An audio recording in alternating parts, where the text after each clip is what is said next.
درود بر شما. عرض ادب دارم خدمت همه شما عزیزان. افتخاری بالاتر از این نیست که میزبان استاد ارزشمندی جناب آقای دکتر قیامتی هستیم. جناب آقای دکتر قیامتی، به بهمنیاری خوش آمدید. در وصف روستایم ابتدا عرض کنم که جوانانی مقیم این دیارند که گاه رزم چون اسفندیارند، همه دوشیزگانش برترینند که در خوبی به عالم بیقرینند. بهار و صیف و پاییز و زمستان بود هر 4 فصل اینجا گلستان. به افتخار خودتون.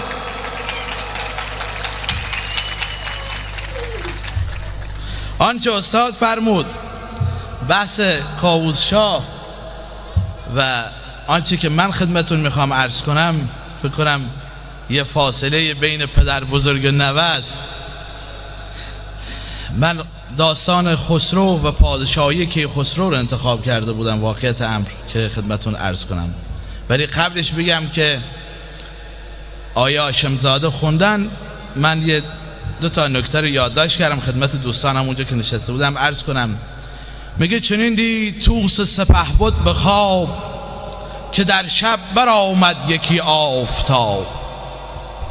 سیاووش را دید تیغی به دست، خرامان بیامد و جایی نشست. بدادش به طوس و بکرد آفرین، که پیروز باشی بدین دشت کین. ز گودرزیان هیچ غمگین نشو، که زیدر یکی گلستان است نو. به زیر گل اندر همی می خوریم، چه دانیم که این باده تا کی خوریم. جنگ 7 لشکر، زمانی که رستم نامه می نویسه به کیخسرو در پایان جنگ، میگه پس آنگاه رستم دبیری بخوان، سخن هرچه بایست با او بران. به فرمانش بر نامه خسروان، ز عنبر نوشتند بر پرنیان. یک. دومین مطلب، همه شهریاران کشور بودن که با گنج و تخت به فرمان رسیدم میان 2 کوه. سپاه 7 لشکر، سپاه 7 لشکر بود نه 3 لشکر، سپاه 7 لشکر شده هم گروه. بعد رستم میگه همه شهریاران که کردم به بند، همه رو به بند گرفتم، ز پیلان گرفتم به خم کمن. فرستاد مینک بر شهریار، ابا هدیه و گوهر بیشمار. سوی گنگ دارم کنون رای روی، مگر پیش تیغ من آید گروی. خب من برم سر داستانی که میخوام بخونم. چو خسرو ز توران به ایران رسید، گیو کیخسرو رو در کوههای توران پیدا کرده بر اساس خوابی که پدرش گودرز دیده، حالا وارد ایران شده. چو خسرو ز توران به ایران رسید، یکی مغفر شاه نو شد پدید. به اورنگ زرین بنشاندن، به شاهی برو آفرین خواندن. ببستند گردان ایران کمر، جز از طوس نوذر که پیچید سر. طوس پسر شاهزاده از زیر بار نمیره، سپهبد و از تخمه پادشاه. در وصفش هجیر میگه سرافراز و لشکرکش و کینه خواه. فرمانده لشکر هم زیر بار نمیره که کیخسرو به تخت شاهی بشینه. ببستند گردان ایران کمر، جز از طوس نوذر که پیچید سر. که او بود با کوس زرین کفش، همانا بودی کاویانی درفش. از آن کار گودرز شد تیز مغز، پیامی برو فرستاد نغز. بیامد جهانجوی گیو دلیر، که چنگ یلون داشت آهنگ شیر. صدا زد گیو گفت بیا اینجا گودرز، بیا پیغامی از طرف من به طوس ببر. بیامد جهانجوی گیو دلیر، که چنگ یلون داشت آهنگ شیر. بدو گفت با طوس نوذر بگو، که هنگام شادی بهانه مجو. اگر سر بپیچی ز فرمان شاه، مرا با تو کین خیزد و رزمگاه. و کیخسرو رو به شاهی قبول کنی، من با تو وارد جنگ میشم. اگر سر بپیچی ز فرمان شاه، مرا با تو کین خیزد و رزمگاه. ز پیش پدر گیو بنمود پشت، دلش پر ز گفتارهای درشت. بیامد به طوس سپهبد بگفت، که رای تو با خرد نیست جفت. گیو اومد به طوس گفت شما یک طرفه داری قضاوت میکنی و قضاوتت اشتباهه. دو چشمت ندیده است خود چهره او، همان پهلوانی و اون مهر او. تو هنوز ندیدی که خسروه، چجوری قضاوتش کردی؟ به ایرون نباشد چو خسرو سوار، نه بر زین زرین چنو شهریار. شما پهلوانی به زیبایی و سوار و به تنومندی و قشنگی ما در ایران نداریم، چجوری تو منکر کیخسرویی؟ میگه چه بشنید پاسخ چنین داد طوس. طوس هم از او بر جوابش برنده است. میگه چه بشنید پاسخ چنین داد طوس، که بر ما نه خوب است کردن فسوس. دلسوزی هم برای ما خوب نیست، که بر ما نه خوب است کردن فسوس. به ایران پس از رستم پیلتن، سرافراز لشکر منم زنجمن. و بعد از رستم منم کار سپاه ایرانم. چطوری که شما من نادیده گرفتین؟ طوس از گیو پرسید. همه ما میدونیم که در همون جنگ 7 لشکر که برادرمون خوندن، زمانی که اشکبوس تیر خورد و تیر رو بردن در سپاه توران کارشناسی کردن، صحبتی که پیران ویسه کرد گفت گر این تیر در ترکش رستمی است که برادرمون خوند. بعدش کاموس و خاقان چین به پیرون میگن تو گفتی که جنگی به جز طوس نیست. یعنی سپاه ایران بعد از رستم جنگیش طوس بود. تو گفتی که جنگی به جز طوس نیست، فریبرز و راهام چو کاموس نیست. اینا به پای کاموس کشانی نمیرسن، پس این تیر مالکیه. تصدیق میکنه صحبت طوس رو اینجا که میگه به ایران پس از رستم پیلتن، سرافراز لشکر منم زنجمن. نشینید آیین و رای آورید، جهان را به نوکت خدای آورید. میگه میاری شما خودتون تعیین تکلیف میکنید، نباشم بر این کار هم داستان. ز خسرو مزن پیش من داستان، و حرف خسرو پیش من نزن. جهاندار که از پشت افراسیاب، نشانیم بخت اندر آید به خواب. نخواهیم شاه از نژاد پشنگ، فسیله ننیکو بود با پلنگ. کسی پلنگ رو تو گله که نمیکنه. این پسر افراسیابه، مادرش فرنگیس دختر افراسیابه. چجوری ما قبول کنیم کسی که یک طرفش به توران میرسه و به دشمن میرسه بیاد شاه ایران بشه؟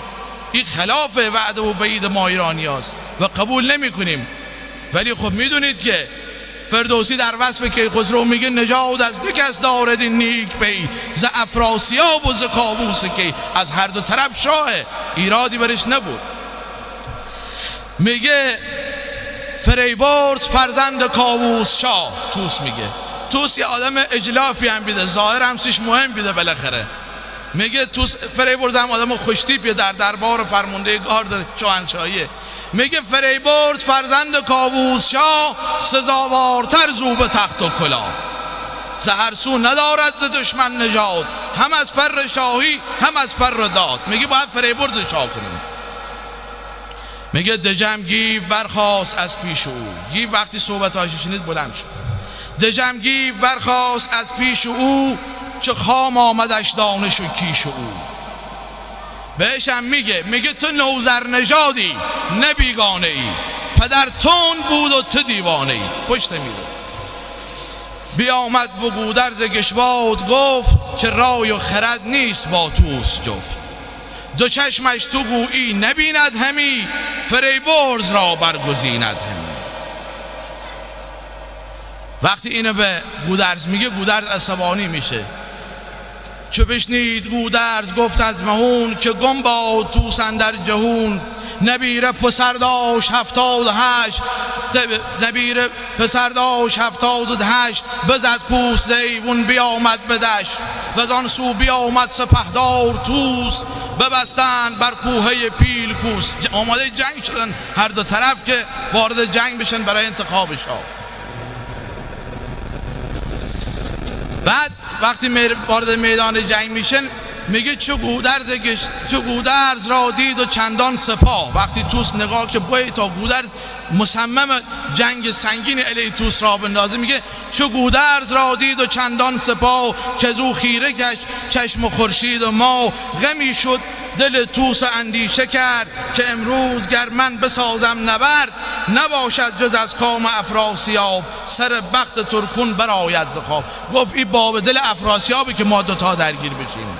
سرافکنده مردی و جویای راه، فرستاد نزدیک کاووس شاه. که گر زماگر یکی بدین دشت جنگ، نهد بر کمان چوب و تیر خدنگ. یکی کینه خیزد که افراسیاب، جز این را نبیند همی شب بخواب. چو کاووس بشنید گفتار راست، فرستاد مردی و هر دو بخواست. گفت خرامید هر دو به نزدیک من، سپه پهلوانان بی انجمن. و همه بیاد اینجا میدم چه خبره تو مملکت. من میخوام یه چند دقیقه با اجازهتون وقتم به برادر زادم بدم، یه چند بیت شعر بخونه، به افتخار خودتون دست بزنید تا این 2-3 دقیقه پایان من بدم، البته با اجازه بزرگتون.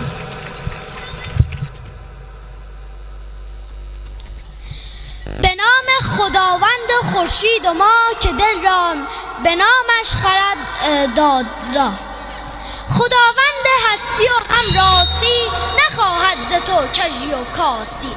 نامه شاه به رستم در جنگ 7 لشکر، وزون پس چه آمد به خسرو خبر، که پیرون شد از رزم پیروزگر. سپه بود به کوه و هماون کشید، ز لشکر بسی گرد شد ناپدید.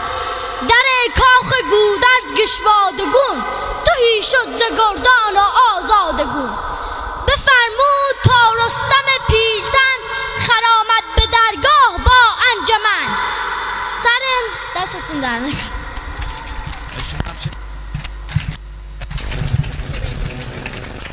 به نام خداوند جان و خرد، که از این برتر اندیشه بر نگذرد. خداوند نام و خداوند جای، خداوند روزیده رهنمای. خداوند کیهان و گردان سپیر، فروزنده ماه و ناهید و میر. ز نام و نشان و گمان برتر است، نگارنده برشده پیکر است. پژوهنده نامه باستان، که از پهلوانان زدد داستان. چنین گفت کاهین تخت و کلاه، کیومرث آورد و او بود شاه. کیومرث شد در جهان که از خدای، نخستین به کوه اندرون ساخت جای. به گیتی درون سالی 30 شاه بود، به خوبی چه خورشید برگاه بود. تشویقشون کنید، خیلی ممنونم.